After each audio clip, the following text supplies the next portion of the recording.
Metabolic system of insects. Required nutrients for insects.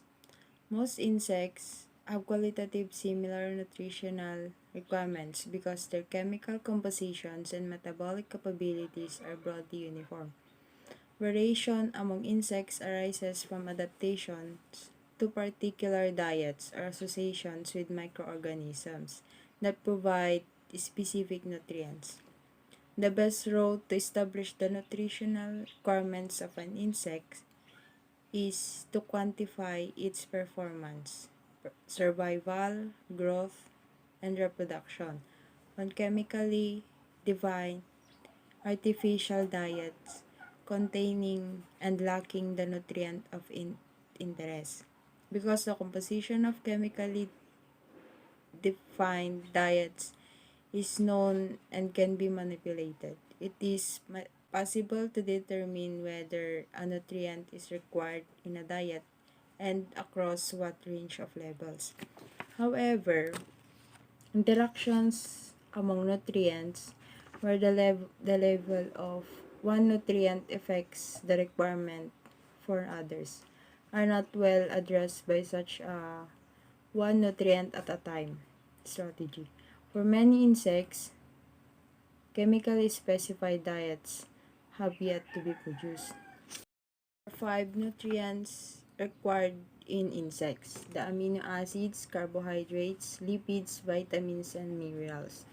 Amino acids Amino acids are required for the production of protein, which are used for structural purposes, as enzymes for transport and storage, and as receptor molecules.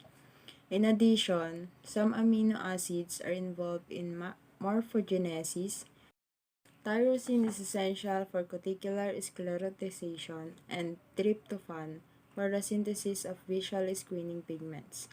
Others, G-aminobutyric acid and glutamate, are neurotransmitters. Various amino acids are used as a respiratory fuel, with proline as a particularly important energy source for flight in various insects, including the tsetse fly, Glossina, Colorado potato beetle, Leptinotarsa decembriniata, and various scarabid beetles. Most insects derive their amino acid requirement from dietary protein.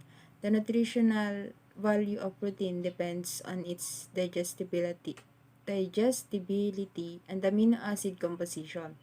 The key nutritional requirement is for the 9 to 10 amino acids that contribute to protein but cannot be synthesized by insects.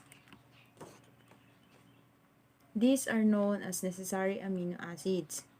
Non-essential amino acids are those that insects can manufacture, and if just one essential amino acid is deficient, the insect will not be able to grow, regardless of the total dietary supply of amino acids. Carbohydrates including simple sugars, starch, and other polysaccharides are important components of the diet for most insects.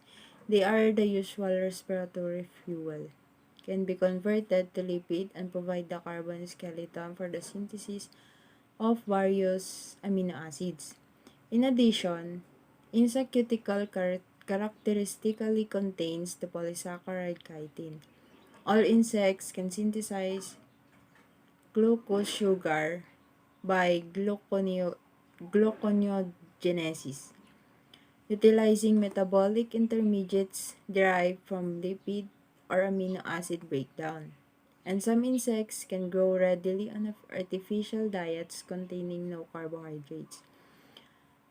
This is true of the larva of the screwworm fly, which feeds on live animal tissues, and carbohydrate can be replaced by wax in the diet of the wax moth, Galeria.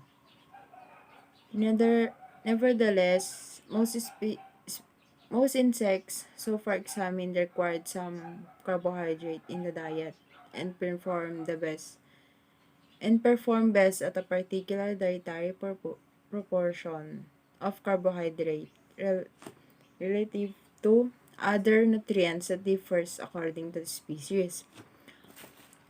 The ability of the insect to hydrolyze polysaccharides, the readiness with which different chemicals are absorbed, and the presence of enzyme systems capable of incorporating these substances into metabolic pathways all play a role in the utilization of different carbohydrates.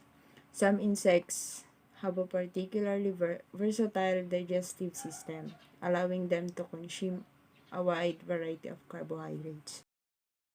Fatty acids, phospholipids, and sterols are components of cell membranes, as well as having other specific functions. Insects are able to synthesize many fatty acids and phospholipids, so they are not usually essential dietary constituents.